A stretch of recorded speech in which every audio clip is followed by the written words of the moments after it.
les pays qui ont fait des accords, y compris les pays arabes, qui ont fait des accords avec Israël, n'ont pas dénoncé ces accords. C'est-à-dire que tout le monde serait bien content qu'Israël finisse le boulot. What about the UAE, home of Dubai, where millions of people, and Muslims especially, flock every single year to live their best life and pose on Instagram? That same UAE is directly involved in the military infrastructure around Israel's genocide in Gaza. Well, Turkey, factually speaking, has long trained Israeli pilots on the Konya firing range. Voilà une bonne vidéo qui résume assez bien la complicité des Arabes. Across the region, rulers preside over billions of people who are deeply opposed to what Israel is doing. However, voilà. Peu importe que les populations arabes soient contre ce qui se passe à Gaza, les dirigeants, eux, ne le voient pas de cette manière.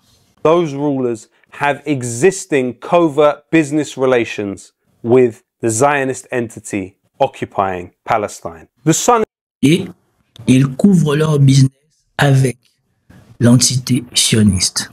Et là, vous allez voir les révélations sur l'argent des États arabes ou la coopération économique des États arabes qui contribuent à faire ce qu'on fait à Gaza et ce qu'on envisage de faire ou qu'on envisageait de faire en Iran. son-in-law of Donald Trump, Jared Kushner, set up an investment firm by the name of Affinity Partners. He described it as a corridor for Gulf investment in Israel. Where did the... Donc, le gendre de Trump a monté une société d'investissement pour permettre aux gens du Moyen-Orient ou du Golfe d'investir en Israël. Donc, les gens du Golfe ne préfèrent pas être mêlés eux-mêmes. Ils vont faire passer ça par une société américaine qui, elle, après, va investir dans Israël, dans l'armement israélien, pour après finir les gens de Gaza et finir les gens du Moyen-Orient eux-mêmes. Et j'espère pour eux, si jamais ce dessein se réalise, que eux-mêmes seront à l'abri. Parce que si Israël, et c'est souvent ça, si Israël fait ça aux autres, qu'est-ce qui leur mettra à l'abri si jamais Israël finit avec les autres de eux-mêmes subir cela? The money come from for this investment firm? $2 billion from the Saudi government and millions more from other governments like the UAE and Qatar. This Saudi-backed project, Affinity Partners, acquired ownership of Israel's largest shipbuilding company, the Shlomo Group. Following October 7th, the Shlomo Group provided military vehicles to Unit 5101. That is the Shaudag unit, which was responsible for raiding El Shifa Hospital. This company, Shlomo Group, provides the majority of ships for the Israeli Navy. So it's entirely possible that the Israeli ship which raided the Madeline, led by Greta Thunberg, was built with Saudi and Gulf money. What else has Jared Kushner's Saudi-backed firm, Affinity Partners?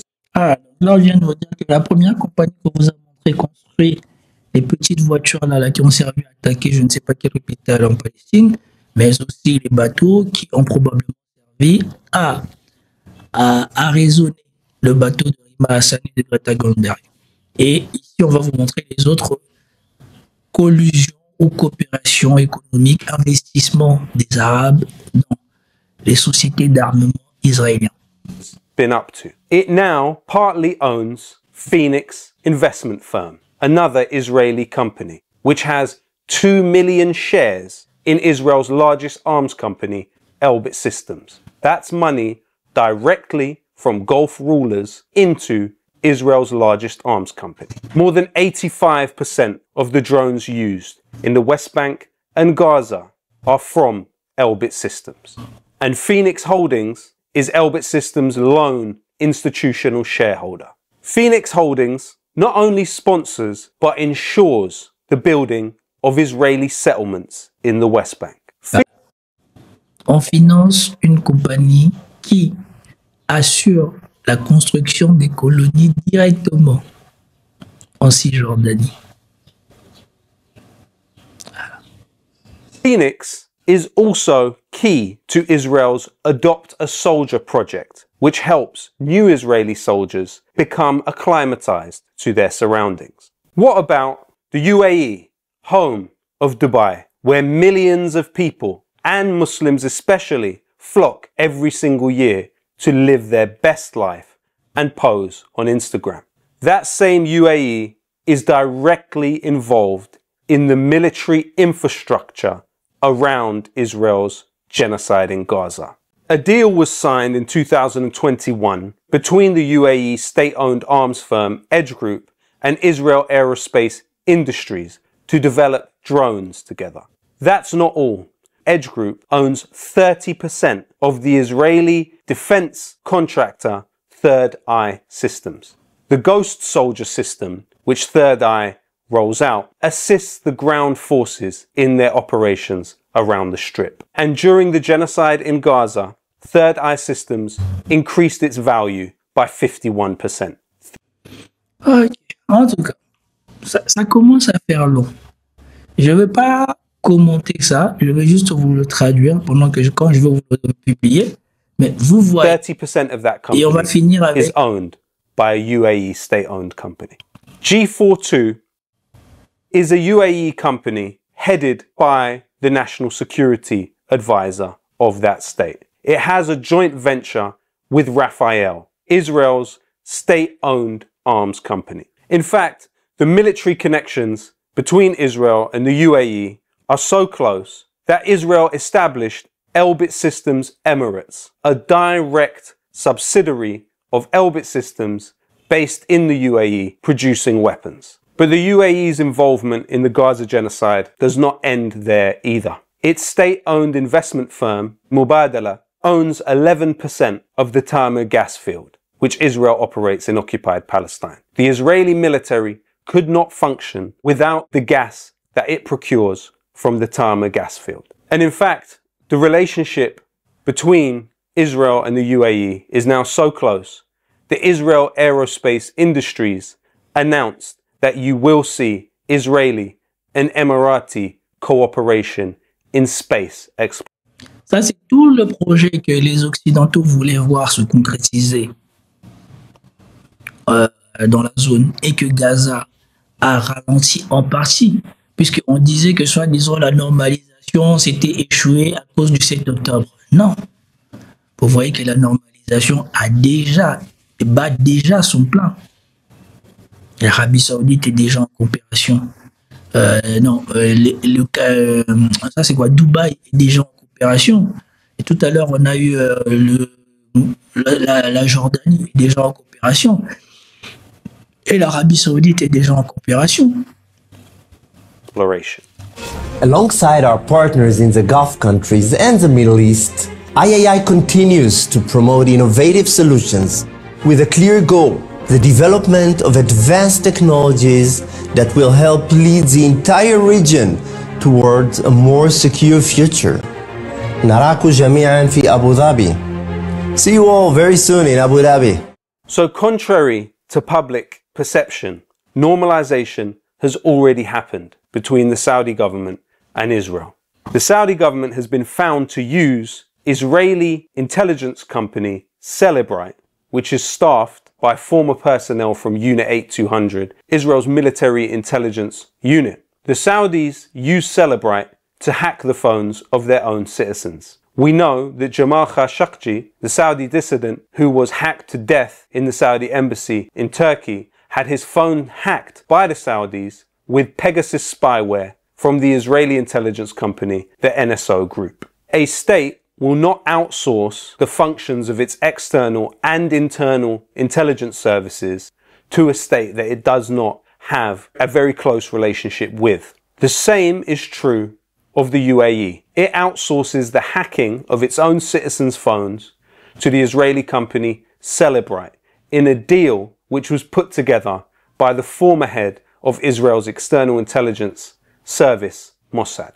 The truth is, Voilà. Et donc, vous apprenez ici que Dubaï ou l'Arabie Saoudite a externalisé l'espionnage des téléphones des gens de son pays à une compagnie israélienne.